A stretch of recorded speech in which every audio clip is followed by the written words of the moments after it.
झारखंड में जेपीएससी परीक्षा का प्रश्न पत्र लीक होने को लेकर 2 परीक्षा केंद्रों पर अभ्यर्थियों ने परीक्षा का बहिष्कार किया। चतरा में जेपीएससी का पेपर लीक होने की खबर के बाद अब जामताड़ा जिले के मिहिजा में 2 परीक्षा केंद्रों के 364 अभ्यर्थियों में से करीब 200 अभ्यर्थियों ने परीक्षा का बहिष्कार किया। हालांकि बाकी अभ्यर्थियों ने जिला प्रशासन की निगरानी में परीक्षा दी। परीक्षा का बहिष्कार करने वाले अभ्यर्थी परीक्षा केंद्र पर ही जमे रहे।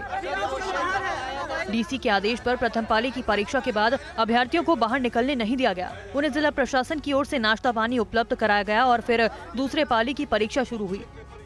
जिला प्रशासन को आशंका थी कि बहिष्कार कर रहे अभ्यर्थियों के साथ वे भी शामिल न हो जाएं। इस संबंध में डीसी कुमुद सहाय ने अभ्यर्थियों की मांग पर एसआईटी जांच की बात कही। उस वीडियो को कहा जा रहा है कि जामताड़ा का है, तो हम लोगों ने इसके लिए एसआईटी का गठन किया और अविलंब जांच प्रतिवेदन की मांग की। डीसी ने कहा कि प्रदर्शनकारी अभ्यर्थी प्रश्न पत्र लीक होने से संबंधित कोई सबूत नहीं दे पाए हैं। प्रदर्शनकारियों ने आपत्ति जताई है कि प्रश्न पत्र वितरण के समय लिफाफा सीलबंद नहीं था और प्रश्न पत्र के बुकलेट और ओएमआर शीट के नंबर में भी अंतर था।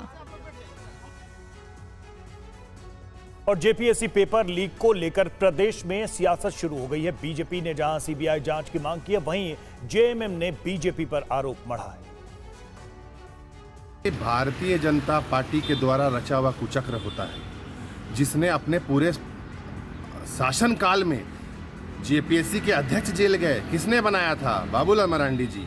पहली, दूसरी, तीसरी, चौथी जेपीएससी, यहाँ तक कि 5वीं जेपीएससी सीबीआई केसेस चल रहे हैं। उसमें भारतीय जनता पार्टी का एक नेता सामने नहीं आता है और सरकार को बदनाम करने के लिए, लोकप्रिय सरकार को बदनाम करने के लिए इस प्रकार की साजिशें रची जाती है। चाहे जमीन की लूट हो, चाहे खनिज की लूट हो, अब तो प्रश्न पत्र लीक की लूट हो रही है। पेपर लीक हुए जिसका हमने लोकसभा में 3 दिन लगातार हमने मांग की कि सीबीआई जांच होनी चाहिए।